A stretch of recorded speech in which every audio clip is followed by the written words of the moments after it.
Gunung Semeru erupsi lagi 4 Desember 2022, hari Minggu kemarin. Kalau nggak salah tahun lalu juga sempat erupsi kan? Dan tahu nggak, ternyata tanggalnya sama persis, 4 Desember. Panik, ya pastilah panik.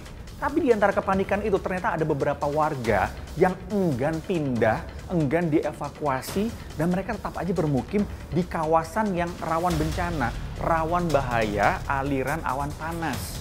Wah, ini kenapa ya? Tapi selain itu, kita harus waspada. Kita ini warga negara Indonesia yang berada di aliran cincin api Pasifik, atau istilah kerennya Ring of Fire. Kira-kira sudah paham belum? Apa yang harus disiapkan ketika terjadi bencana gunung berapi ataupun gempa? Yuk, kita diskusi.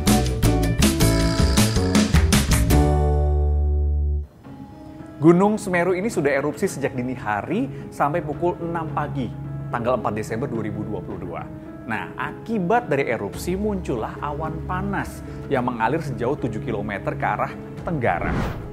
Warga sekitar Gunung Semeru ketika melihat awan panas ini muncul dari kawah Gunung Semeru langsung bergegas mengevakuasi diri.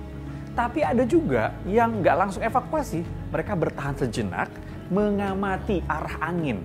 Nah, ini mungkin belajar dari pengalaman tahun lalu ya, melihat arah angin dari awan panas ini kemana.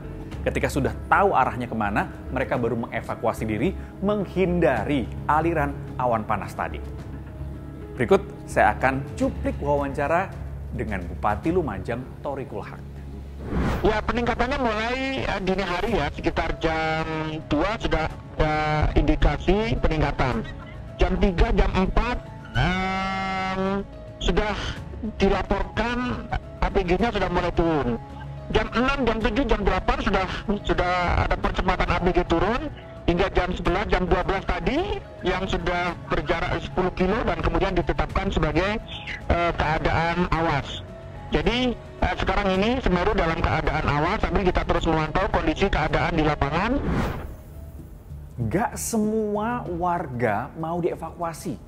Yang terbaru nih di Dusun Ubulan, Desa Supiturang, Kecamatan Pronojiwo, Kabupaten Lumajang. Ada 16 penghuni pesantren yang tidak mau dievakuasi. Padahal lokasinya ini masuk ke dalam zona merah erupsi Semeru. Dan lagi bangunan pesantren mereka itu sudah tertutup oleh abu vulkanik. Ini kan bahaya ya. Gak cuman sekedar awan panas saja, tapi ada bahaya-bahaya lain. Misalnya salah satunya adalah soal banjir lahar dingin.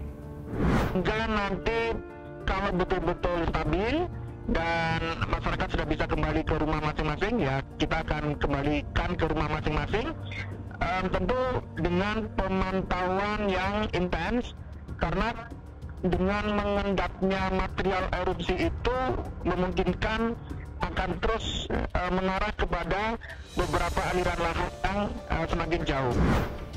Oke, terlepas dari bersedia atau tidak bersedianya warga dievakuasi, kalau bicara soal awan panas guguran atau APG, ini berbahaya banget. Jadi awan panas itu adalah campuran fragmen batuan panas, gas panas, dan juga udara yang terperangkap dan bergerak dengan kecepatan tinggi. Nah, saya kutip nih dari National Geographic. Penyebab terjadinya awan panas itu banyak banget caranya.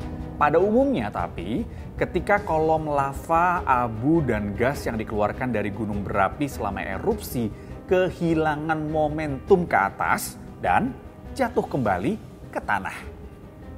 Suhu awan panas ini ada di kisaran 200 hingga 700 derajat Celcius. Dan kecepatan meluncurnya lebih dari 100 km per jam. Tebalnya mencapai 1000 meter. Dan yang bikin makin bahaya, awan panas itu mengandung gas beracun. Jadi kalau ada manusia yang bernapas di bawah awan panas, ini sistem pernapasan dan paru-parunya sudah dipastikan akan rusak. Nah, kalau sudah sebegitu bahayanya, kenapa juga masih ada yang nolak dievakuasi? Bicara soal bahaya saat erupsi gunung berapi ini sebenarnya tidak bisa dilepaskan dari posisi Indonesia secara geografis yang berada di jalur Ring of Fire atau cincin api Pasifik, yaitu rangkaian gunung berapi sepanjang 40 km dan situs aktif seismik yang membentang di Samudra Pasifik. Nah, ini kenapa Indonesia itu langganan letusan gunung berapi dan gempa bumi. Ahli vulkanologi mantan Kepala PVMBG Kasbani mengingatkan, tinggal di Indonesia kita selalu berdampingan dengan potensi bencana, khususnya bencana geologi. Karena kita tinggal di lingkungan yang sangat unik di pertemuan lempeng dunia. Sehingga kita harus meningkatkan kewaspadaan dengan mitigasi bencana lebih baik. Oke, waspada. Tapi gimana caranya? Siapkan tas siaga bencana yang isinya barang-barang penting seperti masker, makanan ringan, air minum, surat-surat penting, uang tunai, pakaian untuk 2-3 hari, berikut alat mandi, senter, power bank atau baterai cadangan untuk ponsel, P3K jangan lupa, dan juga yang terakhir adalah peluit.